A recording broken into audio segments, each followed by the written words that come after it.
Hello friends, welcome back to my YouTube channel. Friends, ये के सामने डबल डोर रेफ्रिजरेटर है और जो कि वन फूल का है। ठीक है, इसमें क्या है, इसका कंप्रेसर ऑन नहीं हो रहा है। हम पीसीबी जब ऑन करते हैं तो पीसीबी जो है यहाँ तक सप्लाई तो आ रही है, बट ये पीसीबी जो है सप्लाई इसको कंप्रेसर को ऑन नहीं कर रही। तो आपके सामने अगर ये दिक्कत आ रही है तो आप इसको कैसे ठीक कर सकते हैं, स्टेप बाय स्टेप उसको कैसे चेक कर सकते हैं, जो मैं आपको तरीका बताऊँगा उसी तरीके से आपको भी, अगर पीसीबी में कोई दिक्कत है वो भी आप क्लियर कर सकते हैं, आपके कंप्रेसर में कोई दिक्कत है वो भी आप क्लियर कर सकते हैं। ये फिलहाल इन्वर्टर मॉडल रेफ्रिजरेटर है और बाकी ओएलपी अगर चेक करना है वो भी मैं तरीका बताऊंगा। तो सबसे पहले क्या है, हमने फिलहाल इसमें पीसीबी में देखा, पीसीबी के सारे जैक जो हैं वो डिस्कनेक्ट कर दिए और उसके बाद जो है कंप्रेसर के जो थे वो भी हमने डिस्कनेक्ट कर दिए। जो जैक होते हैं UVW होता है जो यहाँ पर, ठीक है, ये सारे जो है हमने निकाल दिए। तो फिर हमने उसके बाद देखा इसमें जो दिक्कत थी वो मैं आपको बता रहा हूँ कि इसकी पीसीबी में जो है पानी गया था, इसी वजह से ये पीसीबी जो है इसकी मेन आईसी ख़राब हो गई, मतलब शॉर्ट सर्किट हो गया है। तो अगर पीसीबी में पानी जाता है तो आपको सेफ्टी जो है रखना चाहिए कि आपका जो कवर होता है, बॉक्स होता है पीसीबी का, उसमें अच्छे से कवर कर दें। तो ये जो कवर होता है पीसीबी का, इसमें अगर आप अच्छे से पीसीबी को पैक करेंगे तो उम्मीद है कोई दिक्कत नहीं आएगी। बट हमने देखा था कवर इसका अलग था, पीसीबी बस यूँ ही रखी थी, इसी वजह से ये दिक्कत आई है। तो पीसीबी जो है इसकी वो फिलहाल इसके जो कंपोनेंट है वो सारे पानी की वजह से ख़राब हो गए थे, बिल्कुल ही डेड हो गई है पीसीबी। इसकी मेन आईसी भी ख़राब हो गई, ये वाली, ठीक है। यहाँ पे क्या है, ये आईसी शॉर्ट थी और एक बैक साइड था, ये वाली आईसी ये भी शॉर्ट थी। ये दिक्कत आई थी, सारे कंपोनेंट में बहुत ज़्यादा पानी चला गया, इसी वजह से ये दिक्कत आई थी।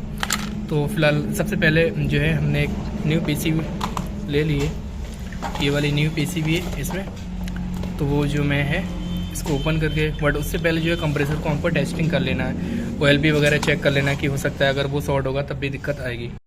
तो सबसे पहले जो है इसमें शॉर्टेज चेक करना है। कंप्रेसर जब चेक करेंगे तो उसके लिए क्या करेंगे, पाइप को, जो आपका पाइप होगा उसको हल्का सा रफ कर देंगे, जो भी कार्बन हो सारा रिमूव हो जाना चाहिए, जिससे कि आप जब इसको टच करेंगे तो एकदम अलार्म का साउंड आना चाहिए। ये फिलहाल हमारा मीटर जो है वो ऑटो पे, हम जो भी चीज़ चेक करेंगे वही दिखाएगा।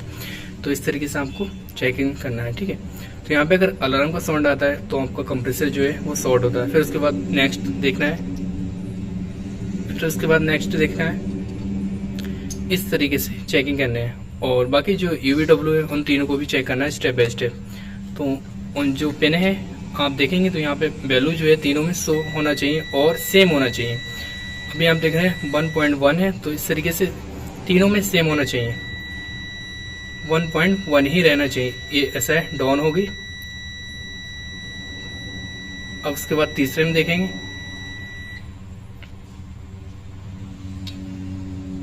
इस तरीके से चेक करना है।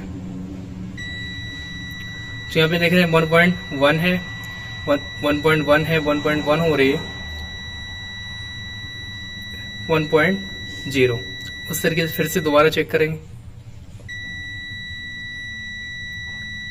1.0, मतलब यही सेम आ रही है। अगर हम थोड़ी देर होल्ड कर दें फिर भी ये दोबारा वही हो जाती है। तो इस तरीके से आपको तीनों पॉइंट में स्टेप बाय स्टेप लगाना है।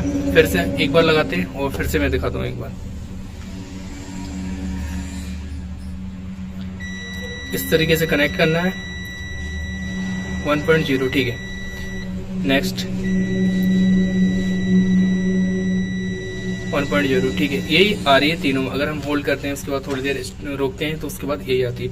कभी कभी ऐसा होता है अप एंड डाउन होती है, तो आपका जो UVW होते हैं यहाँ पर कंप्रेसर के टर्मिनल होते हैं, वहाँ पे अगर कार्बन होता है तब ये दिक्कत आती है। तो अभी फिलहाल क्या है, हमने इसकी शॉर्टेज चेक कर ली, वो शॉर्ट नहीं है, प्लस इसका जो UVW है वो भी तीनों में सेम ही वैल्यू दिखा रहा है। उसके लिए आपको मीटर जो है अच्छी कंपनी का होना चाहिए। मीटर में अगर आपका जो मीटर है लोकल मीटर होगा तो वो वैल्यू अच्छे से शो नहीं कर पाता, या फिर कार्बन होगा टर्मिनल पे तब भी ये दिक्कत आती है। तो फिलहाल उसके बाद जो है हमें OLP चेक करना है, इसका ओवरलोड, वो भी आप देख लें कि ऐसा है, कहीं ऐसा ना हो ये खराब होगा तो फिर आगे पीसीबी दिक्कत दे सकती है। तो उसके लिए क्या है, मीटर आपका क्वांटिटी पे होना चाहिए, जहाँ पे अलार्म का साउंड होता है वहीं पे होना चाहिए। आप कंप्रेसर चेक करें तब भी अलार्म का साउंड जहाँ बजता है वहीं पे आपका मीटर सेट होना चाहिए। अगर ऑटो पे तो कोई बात नहीं, वो तो अपने आप ही हो जाएगा। तो फिलहाल यहाँ पे क्या है, इस तरीके से आप दोनों पिन करेंगे और OLP पे लगाएंगे इस तरीके से। ये जैक है, दोनों आपको डिस्कनेक्ट कर देना है लॉक प्रेस करके। उसके बाद OLP चेक करना है इस तरीके से।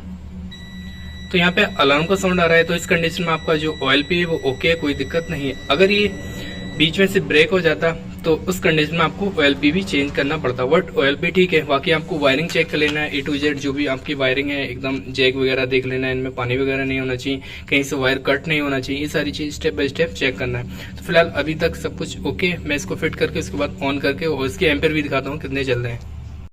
तो यहाँ पे क्या सारे हमने जैक जो है वो इसमें कनेक्ट कर रखे हैं और उसके बाद जो इसका UVW वाला कनेक्टर है वो भी हमने इसमें इंस्टॉल कर दिया। बाकी इसका OLP है, अभी फिलहाल मैं ऑन करके दिखाता हूँ और बाकी इसका जो लोड है वो भी मैं दिखाता हूँ। प्लस ये जो है PCB आपको बहुत ज़्यादा अच्छे से पैक कर देनी है, इसमें आगे ऐसी दिक्कत नहीं होना चाहिए। प्लस आपको जो OLP वगैरह है और इसका जो कनेक्टर है वो भी आप बॉक्स में इसमें फिट कर देंगे। ये वाला जो बॉक्स है ये प्रोटेक्शन कवर होता है, ये जो होता है पानी ना जाए इसी की सेफ्टी के लिए होता है, जिससे कि यहाँ पे पानी ना जाए, शॉर्ट सर्किट नहीं होना चाहिए कंप्रेसर में।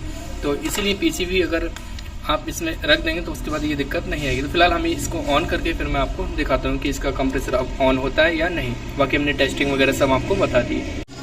फिलहाल यहाँ पे जो है हमने अभी क्लैमीटर इसमें क्लेम कर दिया है, उसके बाद जो एम्पेयर होंगे वो भी मैं आपको बताऊंगा। बट उससे पहले आपको एक चीज़ में और आपको मतलब एहतियात रखना चाहिए, वो चीज़ मैं आपको सजेस्ट करूँगा। अर्थिंग वायर है आप हमेशा इसमें लगा दें, क्योंकि ऐसा होता है कभी अगर वोल्टेज अप एंड डाउन होते हैं या फिर वोल्टेज 2-4 वोल्टेज DC ज़्यादा आते हैं तो अर्थिंग क्या होती है वो अपनी तरफ ले लेती है। तो आप हमेशा ध्यान रखें अर्थिंग जो है बॉडी से अटैच होना चाहिए, ठीक है। जैसे कि आपका यहाँ पर अटैच है, प्लस आपका मेन सप्लाई है वहाँ पे अटैच है, तो ये सारी अर्थिंग एकदम प्रॉपर तरीके से होना चाहिए। अर्थिंग से ये फ़ायदा होता है अगर आपके वोल्टेज थोड़े बहुत ज़्यादा आते हैं तो अर्थिंग जो होता है अपनी तरफ वोल्टेज को ले लेता है, तो वहाँ पे क्या होता है आपकी PCB सेफ रहती है। अगर आपका वोल्टेज का बहुत ज़्यादा इशू है, आपकी PCB बार बार दिक्कत दे रही है, तो आप उस समय क्या करें, एक स्टेबलाइजर पर्सनली एक स्टेबलाइजर आधा किलोवाट या फिर 1 किलोवाट का पर्सनली एक रेफ्रिजरेटर पे लगा दें।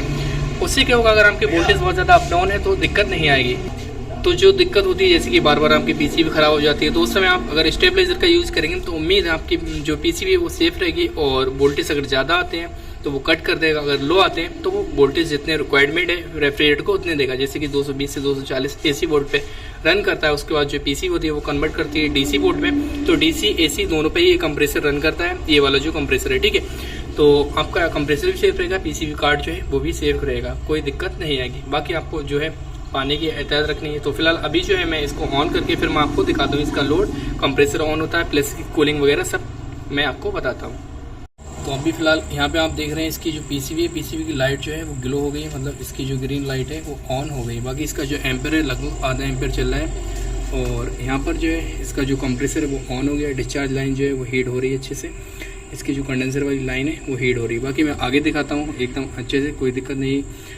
आप भी इस तरीके से अगर काम करेंगे तो कोई दिक्कत नहीं आएगी। बाकी आपको सब कुछ पहले ही चेक कर लेना जिसके आगे नुकसान ना हो, ठीक है। यहाँ पे क्या आधा एम्पेयर ले रहा है, ये जो है 0.7 और इसके अंदर जो है यहाँ पे लाइट यहाँ पर भी जल रही है और इसके बाद ये भी जल रही है, ठीक है।